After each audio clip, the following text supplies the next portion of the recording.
কেনেকুৱা অৱদান কেনেকুৱা শিক্ষা ব্যৱস্থা চলি আছে অলপ কৈ দিব। প্ৰথমতে আটাইলৈকে নমস্কাৰ জনাইছোঁ আৰু নিউজ নেটৰ আটাইলৈকে মই বহুত বহুত ধন্যবাদ জনাইছোঁ।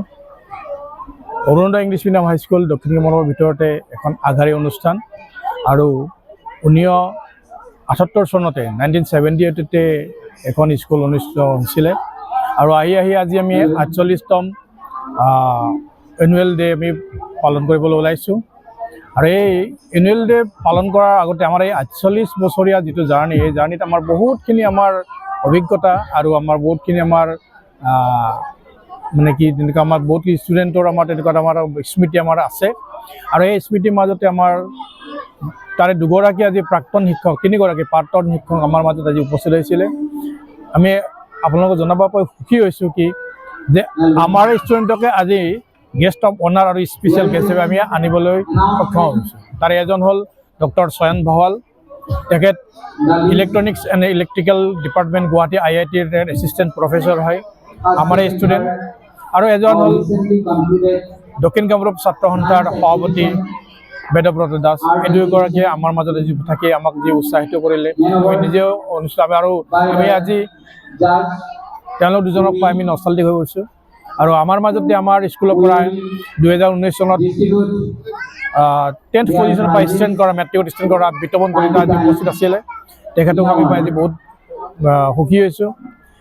অৰুণোদয় স্কুল মিডিয়ামৰ যদি আপোনালোকক কাহিনী ক'ব যাওঁ বহুত দীঘলীয়া, তথাপি শ্বৰ্টকৈ কৈছোঁ মই যে আমাৰ জাৰ্ণি কেতিয়াও ৰখি নাথাকে।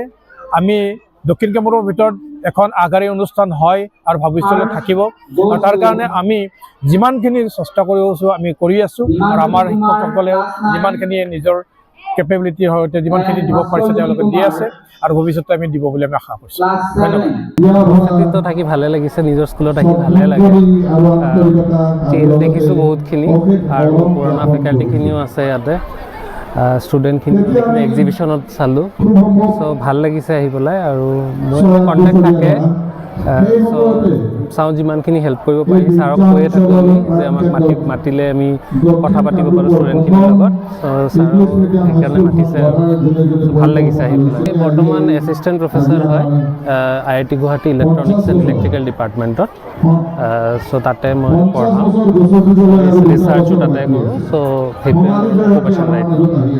ধন্যবাদ। অৰুণোদয় ইংলিছ মিডিয়াম হাইস্কুল মোৰ নিজৰ শিক্ষা অনুষ্ঠান। ইয়াতে মই পঢ়ি মোৰ জীৱনটো কৰিছিলোঁ। আজি এই বিদ্যালয়ৰ 48 সংখ্যক এনুৱেল ডেত আহি ভাল লাগিছে। অতীতৰ স্মৃতিসমূহ ৰোমন্থন কৰিবলৈ পাইছোঁ। নিজে পঢ়ি যোৱা শিক্ষা অনুষ্ঠানখনৰ আজি এই বাৰ্ষিক বঁটা বিতৰণী সভাখন সুন্দৰভাৱে অনুষ্ঠিত হৈ আছে, য'ত আমাৰ বিশিষ্ট ব্যক্তিসকলে ছাত্ৰ ছাত্ৰীসকলৰ উদ্দেশ্যে বিভিন্ন তেওঁলোকক মন্তব্য প্ৰদান কৰিছে, যিসকল শুনি তেওঁলোকে জীৱন বাটত আগবাঢ়ি যাব পাৰিব। প্ৰস্তুতি মানে আমি প্ৰথমতে আমাৰ যিখন বঁটা বিতৰণী অনুষ্ঠান সেইখন অলৰেডি আমি কৰিলোঁ। আমাৰ বঁটা বিতৰণী অনুষ্ঠানৰ পিছত এতিয়া সাংস্কৃতিক অনুষ্ঠান আৰম্ভ কৰিম। কিন্তু পোনপ্ৰথম অনুষ্ঠান আমি ইয়াত আৰম্ভ কৰিছোঁ আমাৰ অসমৰ হিয়াৰ আমঠু অতি মৰমৰ জুবিন দা অকালতে হেৰাই গ'ল আমাৰ মাজত। গতিকে সাংস্কৃতিক অনুষ্ঠান বুলি ক'লেই জুবিন দাৰ প্ৰতি এটা মনত পৰে, সেইটো পাহৰিব নোৱাৰা এটা স্মৰণীয় কাহিনী। সেয়ে আমি পোনপ্ৰথমে আজি কাৰ্যসূচীত লৈছোঁ জুবিন দাৰ শ্ৰদ্ধাঞ্জলি অনুষ্ঠান। জুবিন দাক শ্ৰদ্ধাঞ্জলি আমাৰ সমূহ শিক্ষক শিক্ষয়িত্ৰীবৃন্দ আৰু ছাত্ৰ ছাত্ৰীৰ ফালৰ পৰা কৰি উঠি আমি প্ৰথম অনুষ্ঠান আগবঢ়াইছিলোঁ, দ্বিতীয় অনুষ্ঠান বঁটা বিতৰণী। আৰু তাত আমাৰ স্কুলৰে প্ৰাক্তন ষ্টুডেণ্ট, বৰ্তমান উত্তৰ গুৱাহাটীৰ আগশাৰী অনুষ্ঠান IIT গুৱাহাটীৰ কৰ্মৰত ডক্টৰ চয়ন ভঁৰাল, লগতে আমাৰ স্কুলৰ পৰা সুনাম কঢ়িয়াই অনা 2019ত অল আছাম ৰেচত 10th পজিশ্যন লাভ কৰিছিল বিতপন কলিতা, বৰ্তমান এইমছত অধ্যয়নৰত। আমি গোটেইকেইজনকে আমাৰ ইয়াত এখন সম্ভাষণ জনালোঁ, সম্বৰ্ধনা এটা অনুষ্ঠান তেওঁলোকক দিলোঁ। আৰু এতিয়া আমি বিয়লি ভাগত আমাৰ মৰমৰ দক্ষিণ কামৰূপ অঞ্চলৰ খ্যাত অভিনেতা নাট্যকাৰ অমূল্য দাস, আমি অমূল্য দাদা বুলিয়ে মাতোঁ। অমূল্য দাদা অতি মৰমৰ আমাৰ মাজত উপস্থিত আছে।